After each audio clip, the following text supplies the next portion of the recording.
Hello there, welcome to the Football Block. My name is Brandon, and today we're going to look at the 2021 Copa America.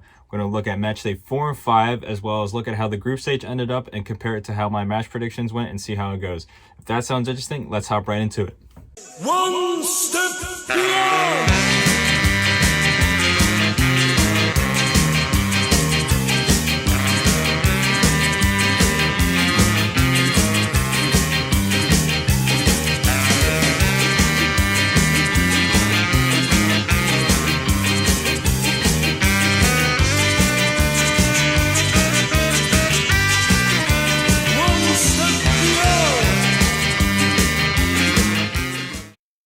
As you can see here on my screen, I have all the matches from Matchday 4 and 5 of the 2021 Copa America. So first we start off with Ecuador versus Peru.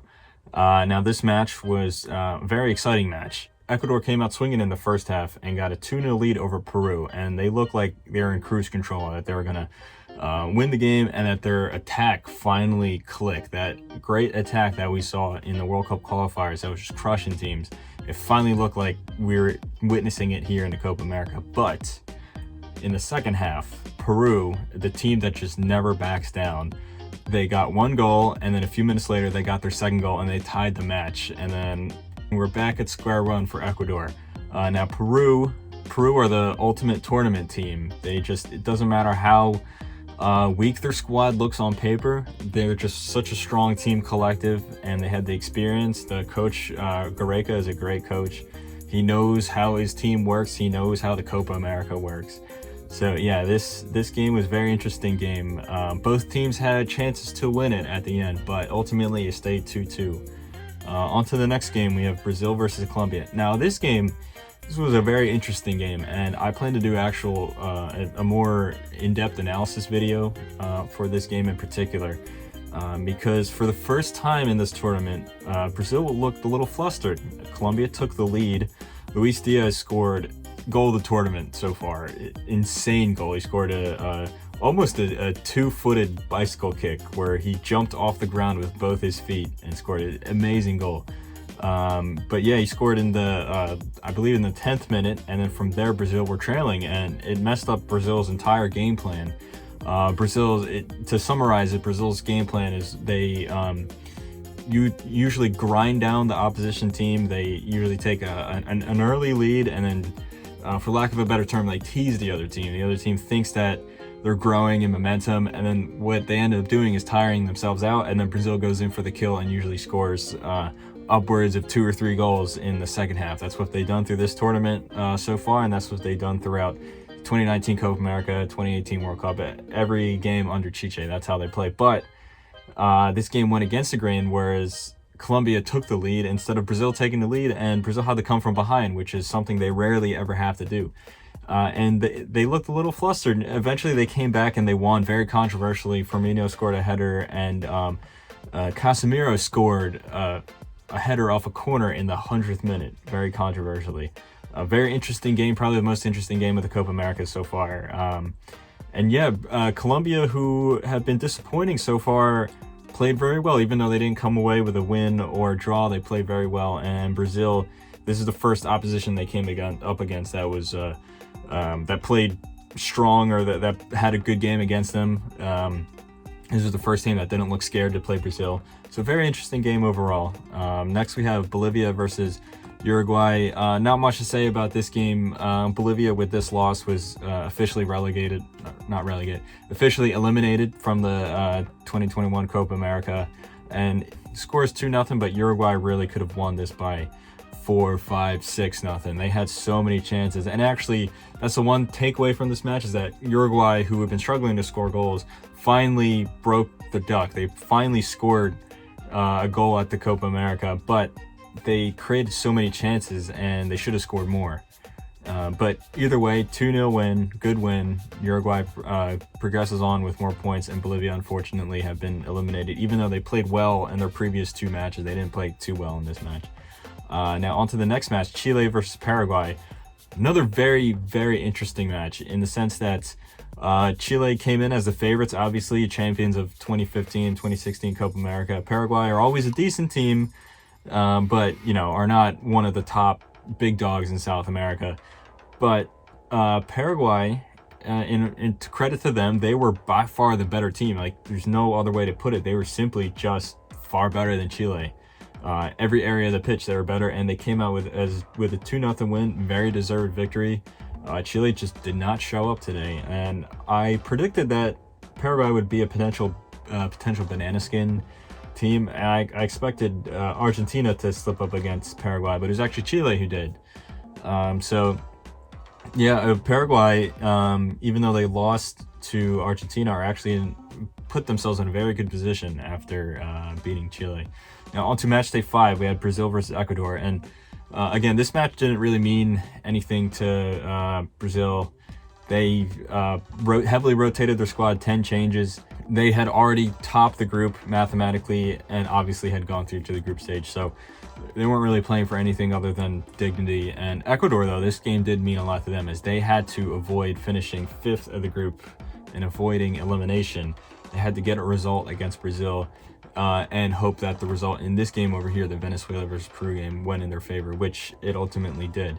Now, in this game, Brazil versus Ecuador, Brazil started off the first half pretty good, but the second half, they kind of just fell off.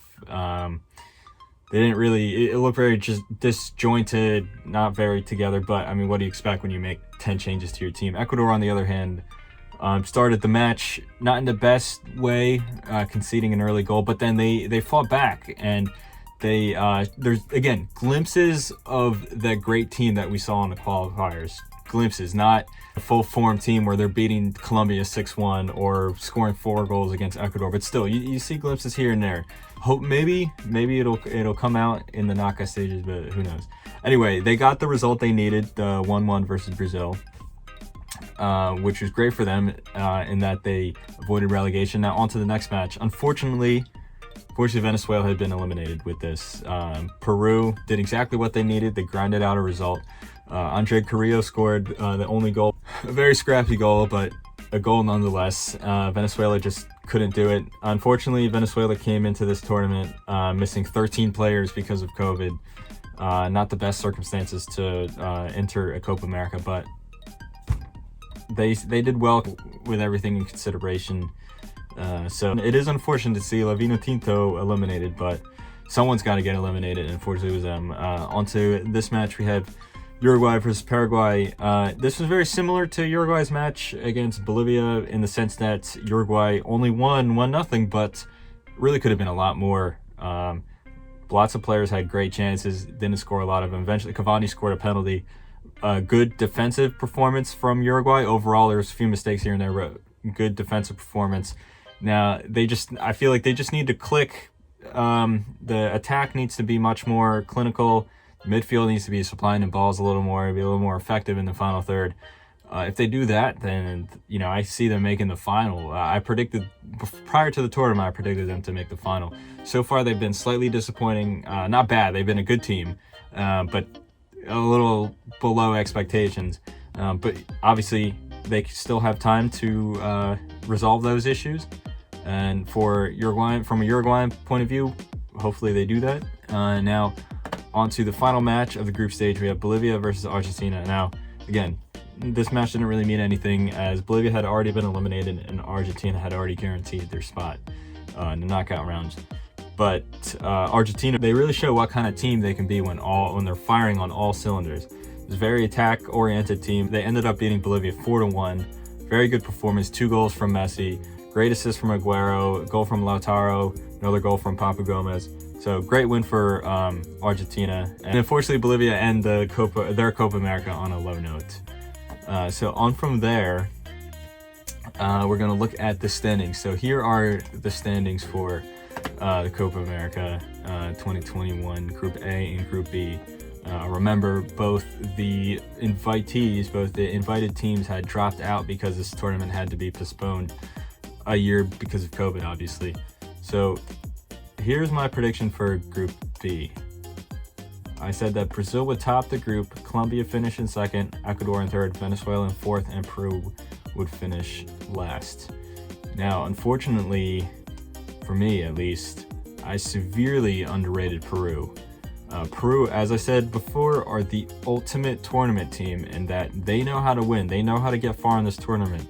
Even if they're not playing well, even if they don't have their best players, they can still grind out those results, as they did against Colombia. They surprisingly beat Colombia. They came back against Ecuador, and then got the job done against Venezuela.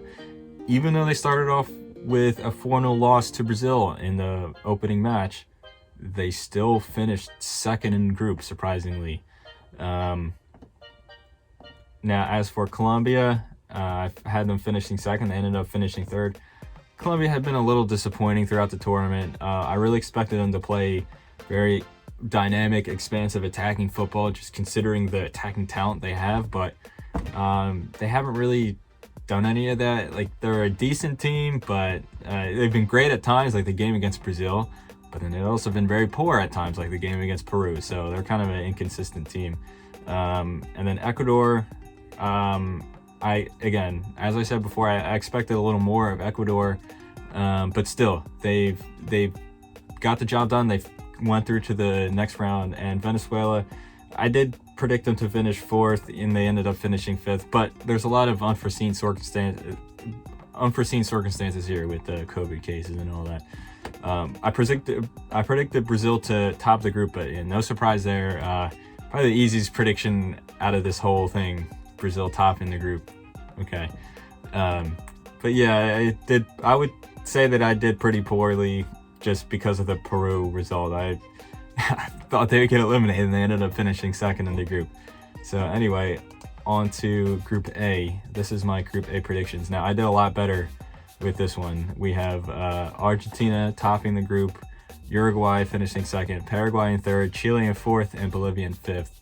And then I had that completely correct with the exception of the top two spots. I flip-flopped Uruguay and Argentina. I got Paraguay in third, Chile in fourth, which was kind of a gamble, but turns out I gambled smartly. And Bolivia in fifth, which, again, very easy prediction. Anyone could have really predicted that. But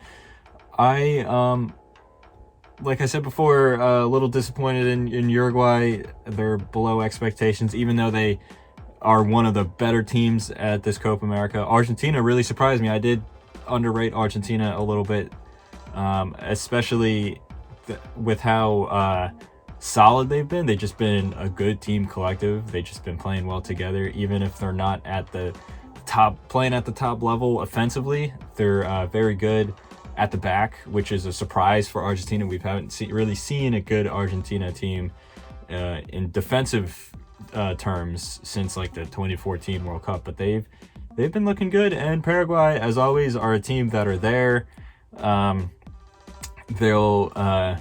They give big trouble to the big teams, but then as easy as it is to see them causing a potential slip up for one of the big teams, you can easily see them slipping up themselves versus the smaller teams. So they've had a pretty good tournament so far by their standards. And Chile have an aging squad. They have a new coach, and they relied a lot on their experience to go through. They've played well at times, but very poorly at other times. The game against Paraguay was very poor, but the second half against Uruguay and like a 20-minute period against Argentina, they look like the old Chile again. But you can't win a tournament by playing good in only 45 minutes or 20 minutes of the game. You have to be the better team for the overwhelming majority of the game. So for them, they don't really look too good going forward in the tournament at least. But they got the job done, and they went through to the second round. So anyway, that has been my predictions for the 2021 Copa America, as well as Matchday 4 and 5. Thank you very much for watching. If you like these kinds of videos, make sure to let me know in the comments below. Make sure to leave a comment, like, and subscribe. My name is Brandon. This has been the Summer Football Fest presented to you by the Football Bloc. Thank you very much for watching. One step beyond.